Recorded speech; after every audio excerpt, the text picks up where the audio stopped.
क्या आपने कभी सोचा है कि परमेश्वर ने 10 आज्ञाओं में मूर्तियां बनाने के खिलाफ इतनी सख्त चेतावनी क्यों दी?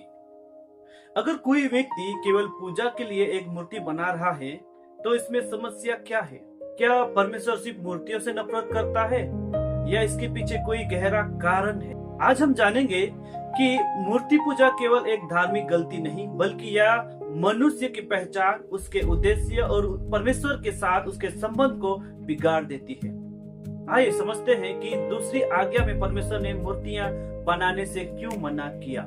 प्राचीन लोग मूर्तियां क्यों बनाते थे? प्राचीन दुनिया के लोग मानते थे कि विभिन्न शक्तियां और देवता प्रकृति को नियंत्रित करते हैं।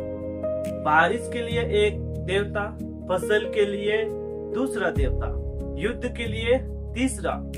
लोग इन शक्तियों को अपने करीब लाने के लिए उनकी मूर्तियां बनाते थे।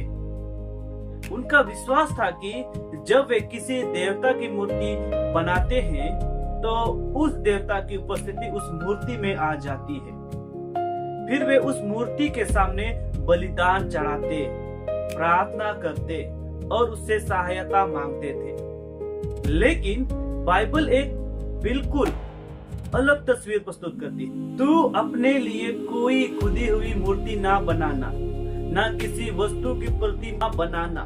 क्यों? क्योंकि सच्चे परमेश्वर को किसी मूर्ति में कैद नहीं किया जा सकता। वह संपूर्ण सृष्टि का निर्माता है।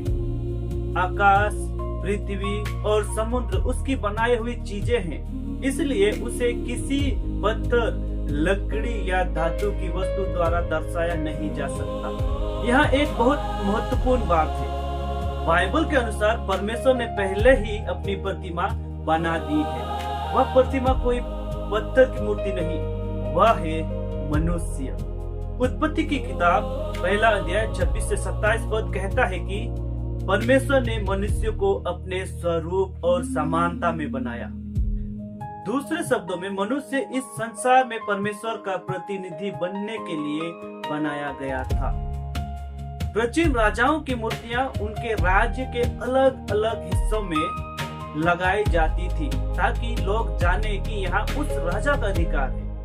उसी प्रकार परमेश्वर ने पूरी पृथ्वी में अपनी जीवित प्रतिमा के रूप में मनुष्य को रखा।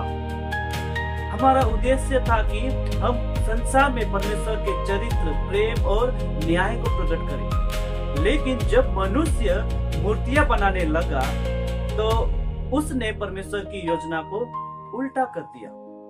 परमेश्वर ने मनुष्य को अपनी प्रतिमा बनाया था, लेकिन मनुष्य ने परमेश्वर की प्रतिमा बनाने की कोशिश शुरू कर दी। मूर्ति पूजा केवल किसी मूर्ति के सामने झुकना नहीं, बाइबल सिखाती है कि हम जिस चीज की आराधना करते हैं, धीरे धीरे हम उसी जैसे बन जाते हैं।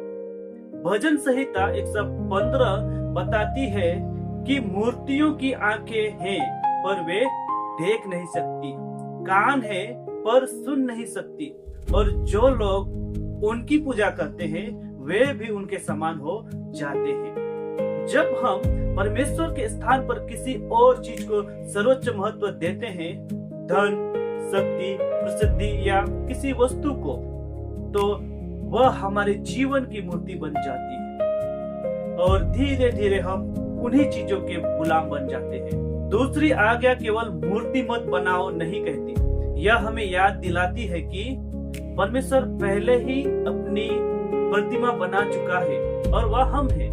परमेश्वर चाहता है कि हम पत्थर की मूर्तियों में उसे खोजने के बजाय उसके साथ जीवित संबंध रखें। जब हम उसकी सुनते हैं, उसके मार्ग पर चलते हैं और उसके प्रेम को दुनिया में दिखाते हैं, तब हम वही बनाते हैं जिसके लिए हमें बनाया गया था। इसीलिए प्रश्न यह नहीं है कि क्या मेरे घर में कोई मूर्ति है, बल्कि यह है मेरे जीवन में परमेश्वर की जगह किसने ले ली है। और यही दूसरी आज्ञा की गहरी बुद्धि है। अगर यह अध्ययन आपके लिए आशीष का कारण बना हो तो वीडियो को लाइक करें, चैनल को सब्सक्राइब करें और इसे दूसरों के साथ भी साझा करें। परमेश्वर आपको आशीष दे।